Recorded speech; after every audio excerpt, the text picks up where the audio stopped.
કે કોઈની ID hack ના કરાય, ભગવાન સામું જોવાય, ઉપર જોવાય કે કુદરત હું આ બધી કરતો હોય છે. Hello guys, welcome back to my new blog. તો ગાઈઝ, મેં ઇન્સ્ટાગ્રામમાં સ્ટોરી મૂકી હતી, એના ઉપરથી તમને ખબર તો પડી જ ગઈ છે. મારી એક જૂની આઈડી હતી, જો કે કંઈક માની લો 4 થી 5 વર્ષ જૂની હતી. આજે અત્યારે મારી નવી આઈડી છે ને, જેમાં તમે એડવર્ટાઇઝમેન્ટ ને બધું જોવો છો, એ તો નવી આઈડી છે, જે મેં હમણાં કંઈક 2 વર્ષ પહેલાં કદાચ બનાવી હશે.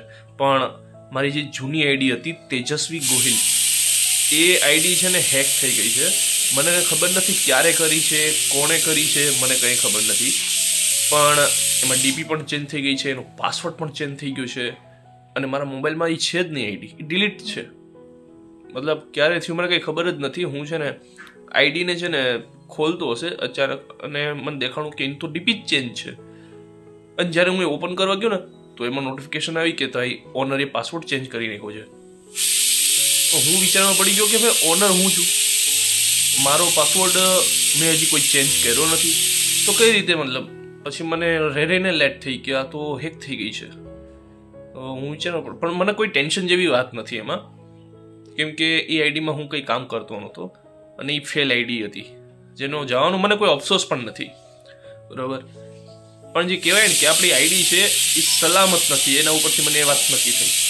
એટલા માટે મેં પછી મારી જેટલી પણ બીજી આઈડી હતી ને, એ બધીની સિક્યુરિટી વધારે ટાઈટ કરી નાખી છે. એટલે આવું કંઈ પાછું ઇન્સિડન્ટ્સ મારી સાથે ના થાય એ માટે. અને તમારે પણ ફોનમાં હોઈ શકે કંઈ અજાણી લિંક આવે તો એના ઉપર ક્લિક નહીં કરતા. મેં કંઈ એવું કર્યું પણ નથી, પણ હોય કે જ્યારે મેં શરૂઆતમાં ઇન્સ્ટાગ્રામને બધું ચાલુ કર્યું હતું, ત્યારે જો મને ખબર ના હોય, બરાબર, અને મેં કોઈ લિંક ક્લિક કરી દીધી હોય, જો કે અત્યારે મને યાદ નથી, તો એ મને ખબર નહીં. બાકી હમણાં તો જેટલી મને ખબર પડે ને ત્યારથી મેં કોઈ લિંક પર ક્લિક નથી કરી. અને ખબર નહીં એને શું એને એટલું બધી ઉત્સાહ કે આઈડી એક કરી લીધી, જો કે ફેલ આઈડી છે, એમાં કંઈ નથી. પણ હા, આ જે આઈડી છે ને, મેં એને પોતાનું એક છે ને બાયોમાં છે ને એના ઉપરથી એક હિન્ટ આપી દીધી કે એ ભાઈ કોણ છે. એમાં એ છે ને કોઈ કોસ્મેટિક્સ વેચવાવાળો માણસ છે. હવે એવા તો અહીં માંગરોળની અંદર તો ઘણા છે, તો ખબર નહીં હવે માંગરોળની અંદર જે ગણાય છે, માંગરોળનો છે કે બહારનો છે એ પણ મને નથી ખબર. કોસ્મેટિક્સ વેચવાવાળો માણસ છે એ, તો ખબર નહીં હવે કોણ છે. અને એનું અહીંયા લેબલ લગાડી દીધું છે, જો કે મારે કોઈ કોસ્મેટિક્સની દુકાન જ નથી, અને અહીંયા લગાડ્યું તેજસ્વી ગોહિલ, નામ તો એનું જ છે, આઈડીનું નામ, બરાબર. ડીપી ચેન્જ કરી નાખી. ડીપીમાં છે ને જીન્સના કપડાં છે, જીન્સના પેન્ટ રાખેલા છે, તમે જોજો પાછળની પોકેટ છે એમાં. ડીપીમાં છે ને જીન્સના કપડાં છે, અને તેજસ્વી ગોહિલ જીન્સના કપડાં ડીપીમાં, અને બાયોમાં છે ને કોસ્મેટિક્સ ને એવું બધી લખેલું છે. તો આ કાંઈ વાંધો નહીં. પણ જો તમને કોઈને આવી આઈડીમાંથી મેસેજ આવે, કેમ કે નામ તો મારું જ છે, એ કંઈ પણ કરશે નામ તો મારું જ ખરાબ થવાનું છે. તમને કંઈ આવો મેસેજ આવે ને, તો છે ને ભાઈ એને ઇગ્નોર કરજો. અને જો તમને કોઈને ખબર પડે કે એ કોણ છે, તો મને ઇન્ફોર્મ જરૂર કરજો, કેમ કે હું રાહ જોઉં છું કે ઝડપથી મળે અને ભાઈ સાથે આપણે બ્લોગ બનાવીએ આપણી સ્ટાઇલમાં. જો કે હું તો ઇંતજાર નથી થતો મારાથી, ખરેખર હું માગું છું કે ઝડપથી મળી જાય. બાકી તો તમે સમજી ગયા છો, બધી વસ્તુ બ્લોગમાં ના કહેવાની હોય. પણ તમે ધ્યાન રાખજો, ઘણી બધી પ્રોસેસ છે હેકર્સની આઈડી હેક કરવાની. તમારો મોબાઈલ આખો ડેટા હેક કરી શકે છે. કોઈ પણ અજાણી લિંકમાં ક્લિક નહીં કરતા, બરાબર. પ્લસ તમારા કોઈ ભાઈ ભાંડુને પણ તમારા પાસવર્ડની ખબર નહીં પડવા દેતા. મેં બધા પાસવર્ડ ચેન્જ કરી નાખ્યા. ઘણી બધી મેં સિક્યુરિટી આખી એટલી બધી ટાઈટ કરી નાખી ને, કે હવે લગભગ પોસિબિલિટી બહુ ઓછી છે, બહુ ઓછી. બાકી તો આપણે ખબર નહીં હજી કેટલા રસ્તા હશે એની પાસે, જોઈએ તો. પણ હવે અને કોઈને પણ તમારો પાસવર્ડ નહીં આપતા, કોઈ પણ આઈડીનો, ભલે ફેલ આઈડી હોય, નહીં આપતા પાસવર્ડ. કેમ કે હોઈ શકે કે એ જ પાસવર્ડ તમે બીજી આઈડીમાં યુઝ કરતા હોય. ઘણું બધું એવું હોઈ શકે છે મિત્રો, બરાબર. ઈમેલ આઈડીસ કઈ છે ને તમારી આઈડીની, એ પણ કોઈને શેર નહીં કરતા. અલગ અલગ આઈડીસ રાખો, બરાબર. અલગ અલગ ઈમેલ આઈડીસ રાખો, બધીમાં એકને એક ઈમેલ આઈડી ના રખાય. બાકી આ રીતના છે ને એની માટે ઇઝી થઈ જાય, આપણે જેનું કામ ઇઝી કરી દઈએ છીએ. અને મેં તો ઘણી બધી કોશિશ કરી છે એ જાણવાની, પણ મને હજી પતો લાગ્યો નથી. મેં એટલા માટે ઇન્સ્ટાગ્રામમાં સ્ટોરી પણ રાખી હતી. કાલે જ તમે જોઈ હશે એ સ્ટોરી, અને આજે તમે આ મારો બ્લોગ જોઉં છો. તો બસ એ જ વાત મારે તમને કહેવાની.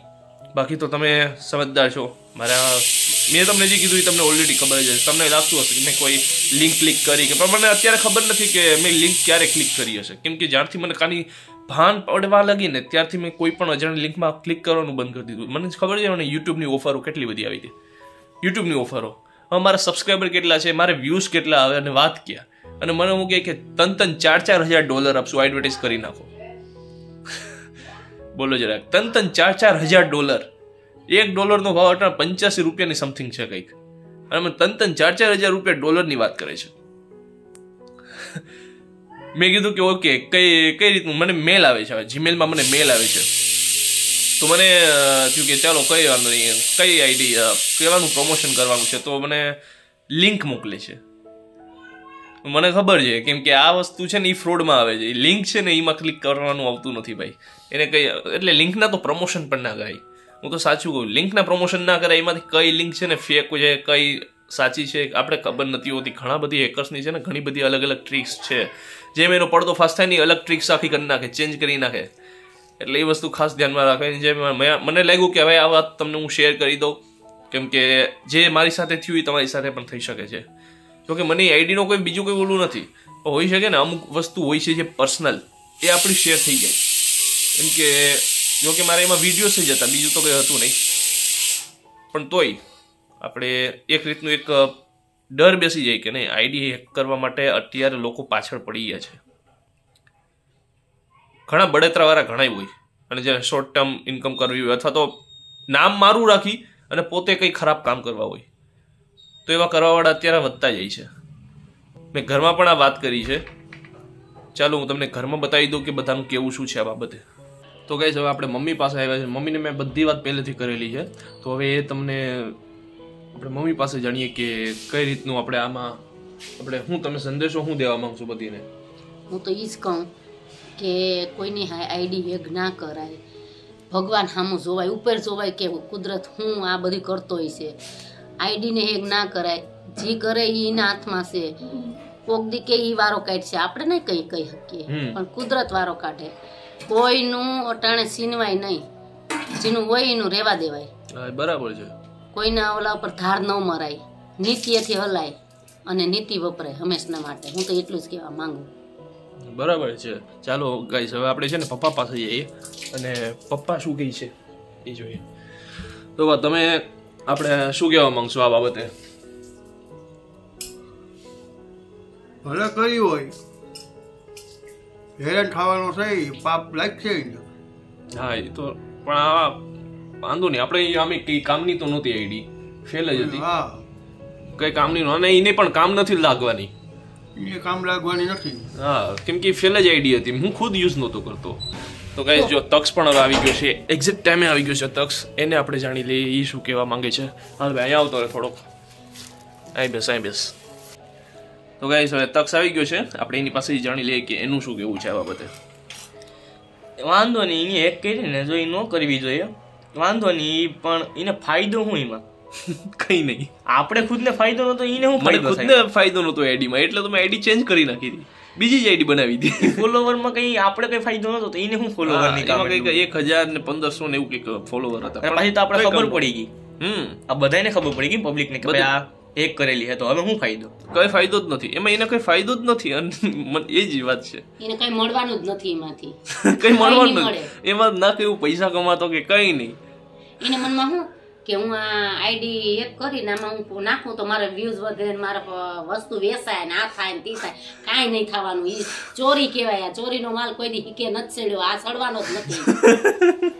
એટલે એ ખોટમાં જ ગયો, હામો ખોટમાં ગયો. આમ તો ખોટમાં હશે, હવે હામો ખોટમાં ગયો આ કાચતરા કરીને.